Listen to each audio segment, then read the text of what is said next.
papa 20 lakh টকা জমা কৰিলা পাপা মই ইণ্টাৰভিউ দিবৰ কাৰণে আহিছোঁ আৰু মই বিকাশ পালৰ অফিচৰ বাহিৰতে থিয় হৈ আছোঁ পিতাই মই পইচাটো কেতিয়াবাই জমা কৰিলোঁ তই খালি ভালকৈ ইণ্টাৰভিউটো দিবি ইণ্টাৰভিউটো বেয়া হ'লে আৰু পইচা দিব লাগিব তুমি টেনশ্যন নল'বা মই ইণ্টাৰভিউ পূৰা ফালি দিম okay okay okay all the best good morning sir morning morning কোৱাচোন কোৱা তোমাৰ নাম কি ছাৰ মোৰ নাম ৰমেন তোমাৰ দেউতাৰ নাম কি দেউতাৰ নাম বমেন তোমাৰ দেউতাই পইচা কিমান জমা কৰিছে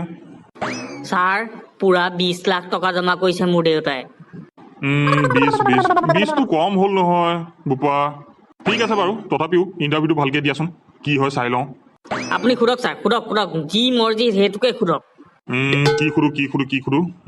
ঠিক আছে কুৱেশ্যন নম্বৰ 1 কোৱাচোন মোক টিপু চুলতানৰ মৃত্যু কোনখন যুদ্ধত হৈছিলে ছাৰ টিপু চুলতান মৰিছিলে টিপু চুলতানৰ অন্তিমখন যুদ্ধত আৰে বাপৰে কি অদ্ভুত এনচাৰ দেখোন এতিয়া দ্বিতীয়টো প্ৰশ্ন গিৰিয়েক ঘৈণীয়েকৰ মাজত ডাইভৰ্চৰ মেইন কাৰণটো কি তেনে সহজ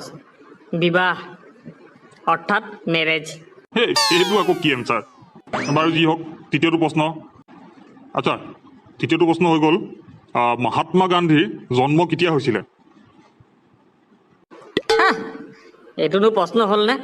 তেখেতৰ জন্মদিনত তেওঁৰ জন্ম হৈছিলে হা কি এনচাৰ এইবিলাক কি এনচাৰ দিছা তুমি এতিয়া নেক্সট কুৱেশ্যন তোমাৰ ওচৰত যদি 8টা আম আছে তুমি 6টা মানুহৰ মাজত বিলাব লাগে তেতিয়াহ'লে কেনেকৈ বিলাবা 8টা আম 6টা মানুহ 8টা আম 6টা মানুহ পাই গ'লো এনচাৰ পাই গ'লো ছাৰ এটা কাম কৰিম গোটেইখিনি আম ল'ম গোটেইখিনি আম লৈ মিক্সিত ভৰাই দিম মিক্সিত ভৰাই একদম বঢ়িয়াকৈ মেংগ' শ্বেক বনাই দিম মেংগ' শ্বেক বনাই দি 6টা মানুহৰ মাজত বিলাই দিম কি তুমি আমকেইটা লৈ পেলাই মেংগ' শ্বেক বনাবা অদ্ভুত মানি গৈছোঁ ঠিক আছে নেক্সট কুৱেশ্যন ভাৰতত আটাইতকৈ বেছি বৰফ ক'ত পৰে ভাৰতত আটাইতকৈ বেছি বৰফ